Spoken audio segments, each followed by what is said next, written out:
বিসমিল্লাহির রহমানির রহিম। ভাই ও বোনেরা, যে যেখান থেকে আমাকে দেখছেন এবং শুনছেন, আপনাদের সবাইকে আমার সালাম, আসসালামু আলাইকুম।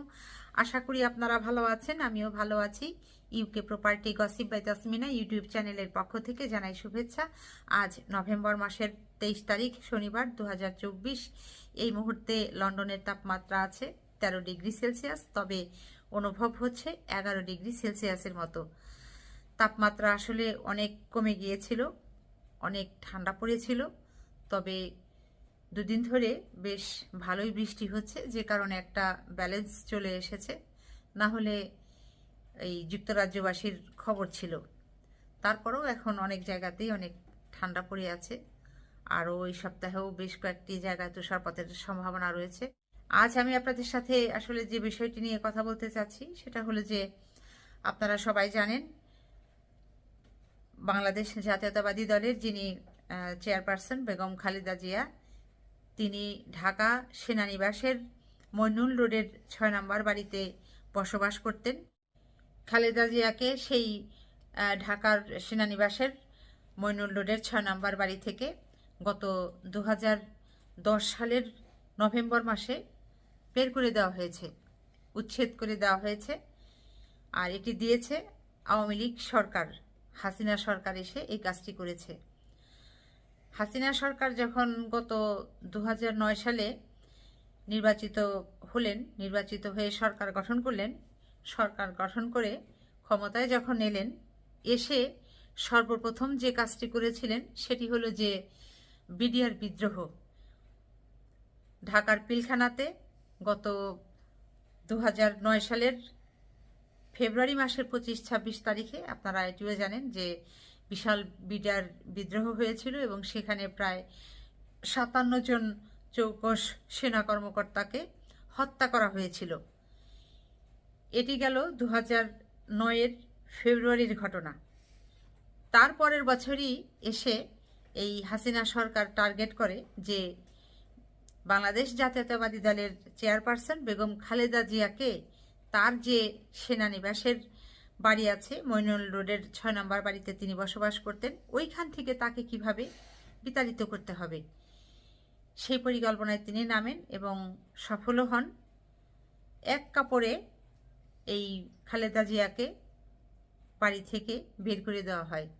তিনি সেদিন অনেক কান্না করেছিলেন এবং অনেক অনুরোধ করেছিলেন যে তার তো সেই বাড়িতে থাকার বৈধতা রয়েছে, কারণ হচ্ছে তিনি সেই বাড়িতে 1972 সাল থেকে বসবাস করছেন এবং শহীদ প্রেসিডেন্ট জিয়াউর রহমান যখন, তার মানে 1972 সাল থেকে 2010 সাল পর্যন্ত টানা প্রায় 28 বছর এই বিএনপির চেয়ারপারসন বেগম খালেদা জিয়া ঢাকার সেনানিবাসের মইনুল রোডের ওই 6 নম্বর বাড়িতে বসবাস করছিলেন। তার অনেক স্মৃতি বিজড়িত ওই বাড়ি, তিনি কোনোভাবেই ওই বাড়ি থেকে বের হতে চাচ্ছিলেন না। কারণ তিনি কেন বের হবেন, ওটি তো তারই বাড়ি, তিনি বসবাস করছেন, তার বসবাস করবারই তো কথা।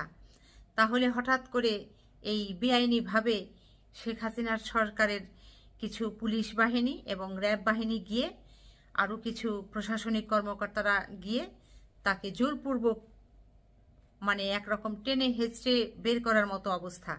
এবং তখন সম্প্রতি একটি গোপন ভিডিও বের হয়েছে, সেখানে বলা হচ্ছে যে এই নির্দেশ প্রদান করা হচ্ছে যে এই খালেদা জিয়া যদি স্বেচ্ছায় ওই মইনুল রোডের বাড়ি থেকে বের না হন, তাহলে তাকে টেনে হেঁচড়ে বের করো, প্রয়োজনে তাকে কোলে করে তুলে গাড়িতে ওঠাও। এরপর এক পর্যায়ে বিএনপি নেত্রী খালেদা জিয়া ওই তৎকালীন শেখ হাসিনার যে আইন শৃঙ্খলা বাহিনী আছে তাদের সাথে করে তারা নিয়ে আসেন তাকে গাড়িতে করে তুলে বিএনপির পার্টি অফিসে। খালেদা জিয়া একরকম বলা চলে যে একেবারে এক কাপড়ে কান্নাকাটি করতেছিল, এমন অবস্থাতে জোরপূর্বকভাবে তাদের গাড়িতে তাকে তোলা হয় এবং তুলে বিএনপির যে কার্যালয় আছে ঢাকাতে, সেখানে তাকে নিয়ে যাওয়া হয়। এমন একটা পরিস্থিতির ভেতরে, এমন একটা পরিবেশের মধ্যে বিএনপি নেত্রী খালেদা জিয়া তার যে সেনানিবাসের বাড়িটি কি হবে, পাবে কি পাবে না, এই বিষয়গুলো আস্তে আস্তে ধামাচাপা পড়ে যায়। সর্বশেষ যখন এই ছাত্র আন্দোলনের তোপের মুখে গত জুন জুলাই অগস্টে গণহত্যা করে, ছাত্র হত্যা করে শেখ হাসিনা যখন 5ই অগস্ট 2024 ভারত পালিয়ে চলে গেছেন, এরপর থেকেই বিএনপির নেতাকর্মীদের মাঝে আবার কথা বলা বলি হচ্ছে, গুঞ্জন উঠছে যে এই বিএনপি নেত্রী খালেদা জিয়ার সেনানিবাসের সেই বাড়িটির এখন কিভাবে উদ্ধার করা যায়।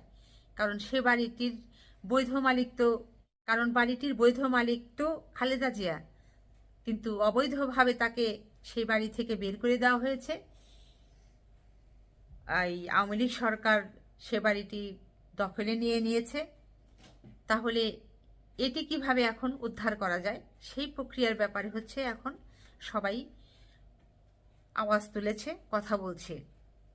তো এর মাঝে বিএনপি নেত্রী খালেদা জিয়ার যিনি উপদেষ্টা মণ্ডলীর একজন সদস্য জনাব মোয়াজ্জেম হোসেন আলাল, তিনি সম্প্রতি এটি নিয়ে খুব জোর দাবি তুলছেন যে করেই হোক বিএনপি নেত্রীর খালেদা জিয়ার সেনানিবাসের মইনুল রোডের 6 নম্বর বাড়ি তাকে ফিরিয়ে দিতেই হবে। তো এখন দেখা যাক, অপেক্ষার পালা যে কবে তিনি ফিরে পান, আদৌ ফিরে পান কিনা। তো আশা করা যাচ্ছে হয়তো তিনি ফিরে পাবেন, যেহেতু দেশে এখন আইনের শাসন প্রচলিত আছে এবং ন্যায় বিচার আছে। তো আশা করা যাচ্ছে যে হয়তো ইনশাল্লাহ বাংলাদেশ জাতীয়তাবাদী দলের চেয়ারপারসন খালেদা জিয়া, তিনি তার নামে যে বরাদ্দকৃত বাড়ি ছিল মইনুল রোডে, সে বাড়িটি পুনরায় আবার তিনি ফেরত পাবেন। গত 2010 সালে যখন বিএনপি নেত্রী খালেদা জিয়াকে সেনানিবাসের মইনুল রোডের 6 নম্বর বাড়ি থেকে যখন এক কাপড়ে বের করে দেওয়া হয়, স্বাভাবিকভাবেই তার দলের যারা সমর্থক আছে, নেতাকর্মীরা আছে, যারা খালেদা জিয়াকে ভালোবাসেন, সবাই কিন্তু ওইখানে গিয়েছিলেন। জিনিসটা তারা আন্দোলন করেছিলেন যে এটি তোমরা অন্যায় করছো, অবিচার করছো খালেদা জিয়ার ওপরে। তো ওই সময় দেখা গেছে যে শত শত হাজার হাজার ওই নেতাকর্মীদেরকে, সমর্থকদেরকে আটক করা হয়েছে, গুলি করা হয়েছে, নির্যাতন করা হয়েছে, তাদের নামে মিথ্যা মামলা দেওয়া হয়েছে। মানে এর নাম হচ্ছে আওয়ামী লীগ সরকার। গত 15-16 বছরে এই আওয়ামী লীগ সরকার যা করলো, এটি মানে বলে শেষ করা যাবে না।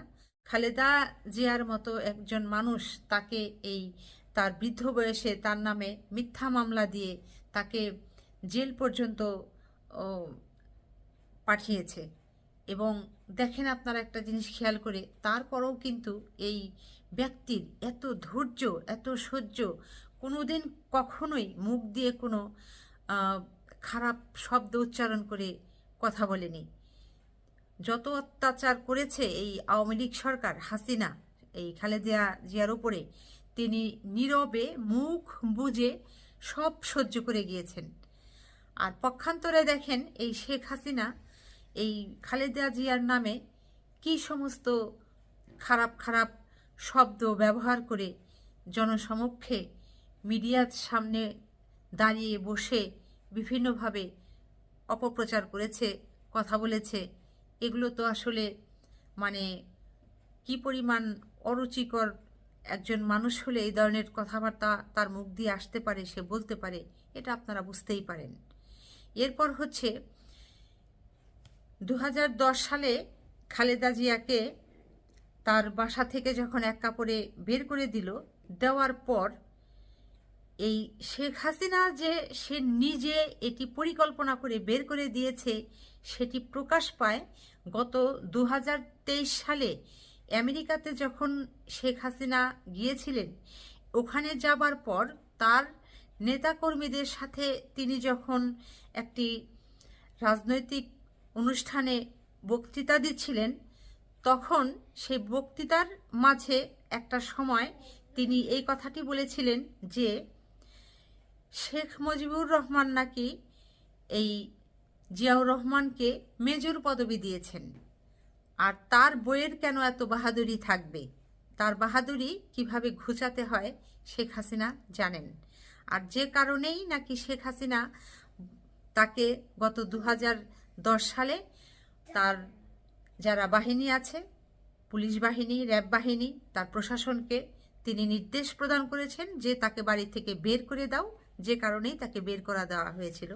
এটি শেখ হাসিনার নিজের মুখেরই কথা। তাহলে দেখেন একজন মানুষ কতটা হিংসুক হলে, কতটা নির্দয় নিষ্ঠুর হলে এ ধরনের কাজ করতে পারে, এবং এ ধরনের কাজ করে তিনি নিজের মুখেই আবার আমেরিকাতে গিয়ে তার নেতাকর্মীদেরকে তার দলীয় অনুষ্ঠানে ঘোষণা দিচ্ছেন, বলছেন, বক্তব্য রাখছেন এগুলোর উপরে।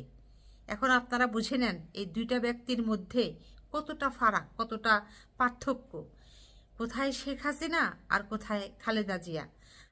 বাংলাদেশের 18 কোটি মানুষের ভেতরে প্রায় 3 ভাগের 2 ভাগ মানুষেরই ভেতরে এখন একটি কথা, যে এই খালেদা জিয়া এবং শেখ হাসিনা উভয়ের ব্যক্তিত্বের মাঝে আকাশ আর পাতালের ব্যবধান।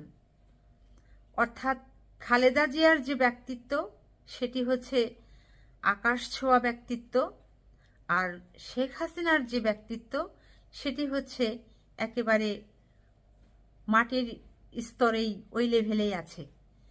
তো আপনারা কি মনে করেন অবশ্যই আশা করি কমেন্ট করে জানাবেন। সবাই ভালো থাকবেন, সুস্থ থাকবেন এবং আমার জন্য দোয়া করবেন। আমার এই চ্যানেলটিতে লাইক, কমেন্ট, শেয়ার এবং সাবস্ক্রাইব করবেন। আসসালামু আলাইকুম, আল্লাহ হাফেজ।